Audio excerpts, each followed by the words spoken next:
On behalf of Carol and Roger Russell, I'd like to welcome you all here. This is going to be a very fun event. I'd like to thank Megan and Joseph. Would you raise your hand? Thomas, sorry.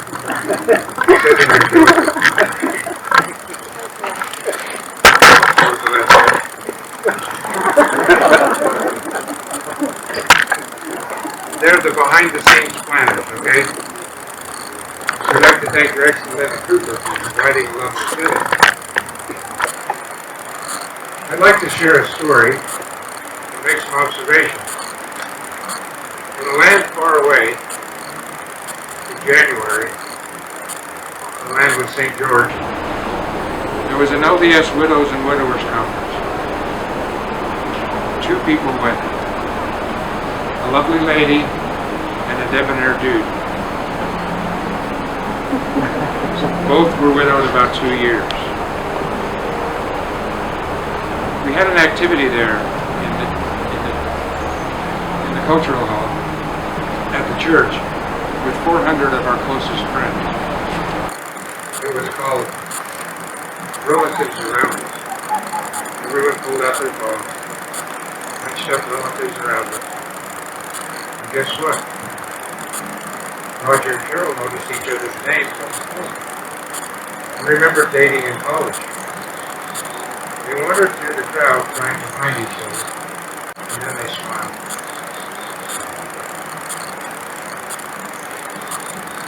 Roger and Carol spent the next 5 months on the phone, every night talking like teenagers. I know sometimes I was part of it. They have been learning 3 things during those 5 months. Those 3 things are to trust each other. They learn to love each other. They learn to communicate with each other. As a result, we are here today to accomplish something special. A new creation happens today. Something that's never existed before. It is the Carol and Roger Russell family. And as such, the slate is clean and ready to be written upon. This new family has 2 people in it. 2 folks with lots of experience. It is up to you 2 as to just where this new organization will head. Just what legacy will be had. So I implore you to choose wisely. You can see that the 3 most important aspects of this new creation are trust, love, and communication. Communication happens when what's in your head gets in her head, and what's in her head gets in your head. The 2 of you, it's not just talking with each other. We're sharing feelings and interests. We're educating one another, although these are very important attributes to have. For each of you, it is just plain communication. The 2 of you will determine and discuss the direction that this new family will go, and that communication will occur. The decision will be made together. It is much like this gathering. You 2 are standing here with friends, supporting you. Family and friends have great information and direction to share. However, it is the 2 of you together in your home, with your combined experience, which I must say is lots, that decides the character of your new family. Please face your decisions standing side by side, as you are today. Not face to face, because that may not do. Each of you have helped create the Morris clan and the Russell clan. It is important to respect each clan and to love and support them. Just as parents have love with each of their own very different children. What is the basic fundamental of a non-compulsive marriage? It is listening with patience.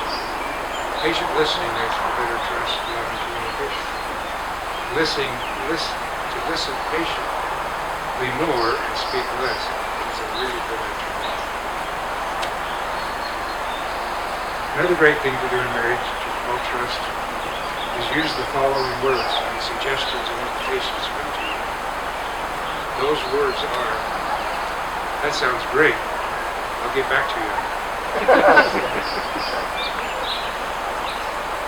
Then go home and make a decision together on what to do. Buy in only after you have cussed and discussed it together. You know, communicate. Another thing, you have both missed out on some dreams that you had for the future. I encourage you to plan together and make a different list. Carol, when Roger is explaining something, please listen until he's done. Patience is a virtue. I have noticed that patience is one of the best virtues. It is important not to jump ahead of the conversation and assume you know where he's going with what he's saying. This brings up one of my favorite words, assume-some. Let the idea mature before assuming you know the other. And Roger, when Carol is excitedly sharing her ideas, especially feelings, do not try to fix it. Trying to fix it is annoying. Your only comment should be one of 3 words and nothing else. These 3 words are number 1. I see. Number 3 is then just give her a hug and take her out for ice cream. That's it, okay? Roger, sometime in the future, you will question or criticize Carol's judgment. And of course, you would never say that out loud. Let's just think it. You will think, where did that come from? You will wonder just what logic was used to get to the end of that line of information. Well, Roger, when this happens, I want you to think back today and just remember that she used that same logic and judgment to pick you. Now, the photographer is going to come here. I want you to stand this way. Stand face this way. You and I do work here.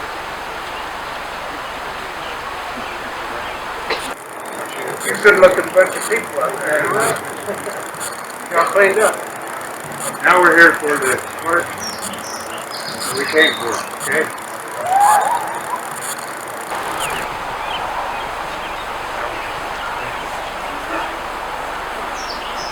Roger Taylor Russell and Carol take each other by the right hand.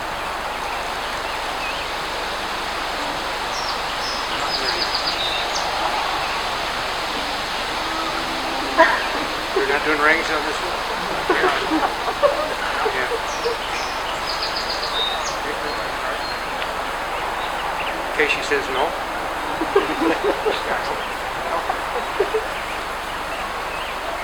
Roger Taylor Russell, Carol Cooper Morris. You have taken one another by the right hand and approached the vows you will now enter into in the presence of God and these witnesses. Roger Taylor Russell, do you receive Carol Cooper Morris as your lawful married wife?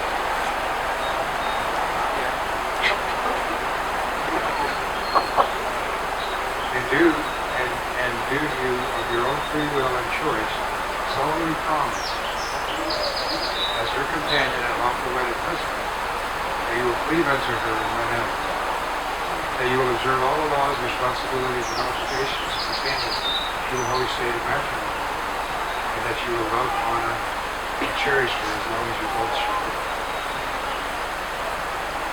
Yes. Is that right? Glad it was in the affirmative.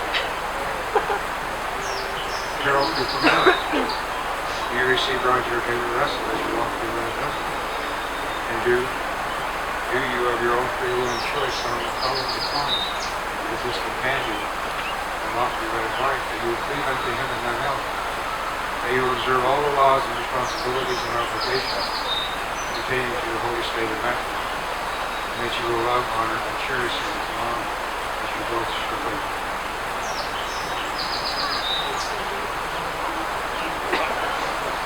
That was scary. By virtue of the legal authority vested in me as an officiant of the state of Utah, I pronounce you, Roger Taylor Russell, and Cheryl Cooper Morris, husband and wife, legally and lawfully wedded for the period of your mortal lives. In representing the state of Utah, I pronounce you, Roger Taylor Russell, and Cheryl Cooper Morris, husband and wife. May God bless your union with the joy of long happiness together, and may He bless you to keep sacred the vows you have made. These blessings I invoke upon you. When do we kiss? Now.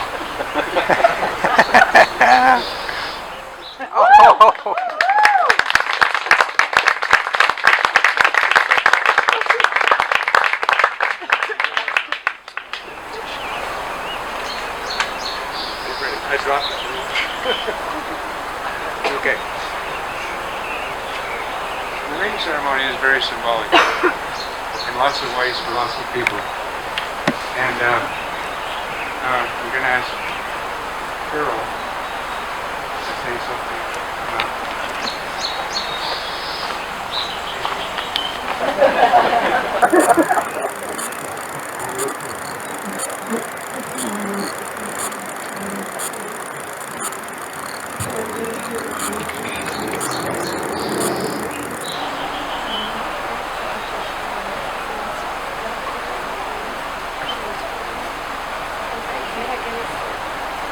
volunteers this task being so committed to it. Rex knew in the and you did doing this.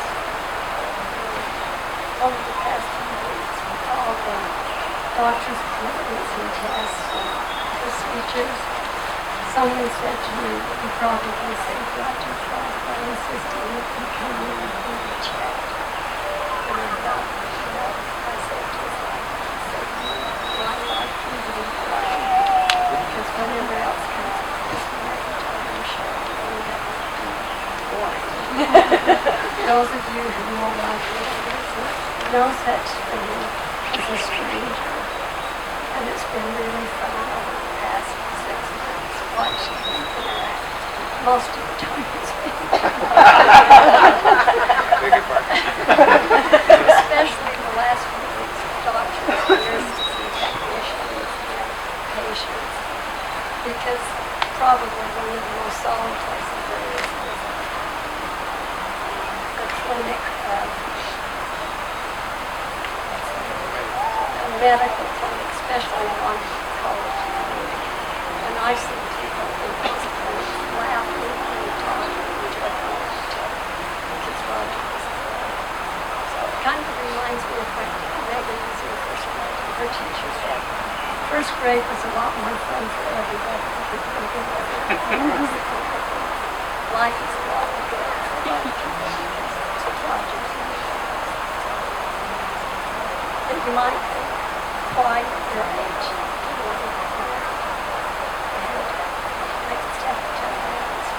First of all, I don't feel any different than I did when I was Mia's, Claire's, or Lisa's age. Absolutely. I want to tell you an experience that we sitting in my dining room a few weeks ago. We just had a delicious dinner of salmon, asparagus, mushrooms, fries. We were just sitting there and Roger said, just look at us sitting here chatting. He said, if I'd been home, I would have had 3 protein bars in front of the TV. And I said, I would have had dinner in front of the TV too, but I can't come up with something better than And then I reminded him, he hadn't gone to church that morning. And the service there were several things the speakers had said. I can't wait to tell Roger because I think this is really interesting. And so no matter how old you are, it's a great blessing to have someone to share your life with, especially if you're young.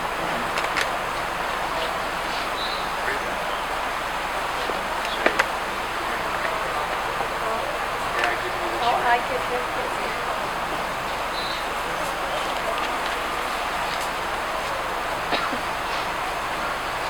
I think it deserves a smile. Swag.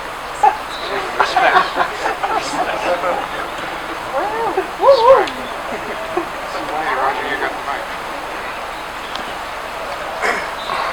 I have very few words, which I'm sure will amaze most of you if I have very little to say.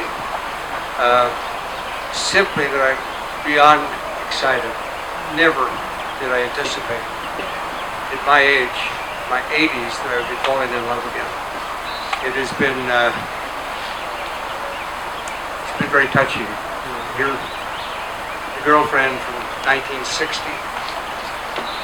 sent me on my mission, promised to wait for me. And see how that turned out. And she'll say, yeah, you promised to write. But it was so exciting because I've known Carol for a long time, a long, long time. And I loved her then. I love her more now. And I'm so grateful for all of you take this Saturday afternoon, and I know you all have a lot of things to do. You're all busy. Thank you for coming out. It means a lot to us. Thank you very much.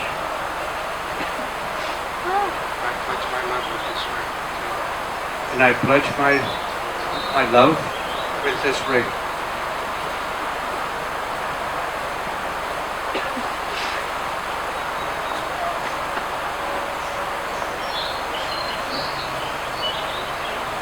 Seal with a kiss. It's a three-kiss marriage. She's fun to kiss. Now you know why I'm marrying her. I have one more thing to say. I say, let the adventure begin.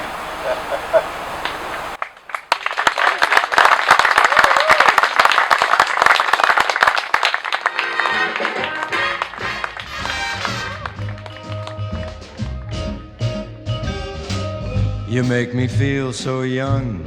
You make me feel so spring has sprung. And every time I see you grin, I'm such a happy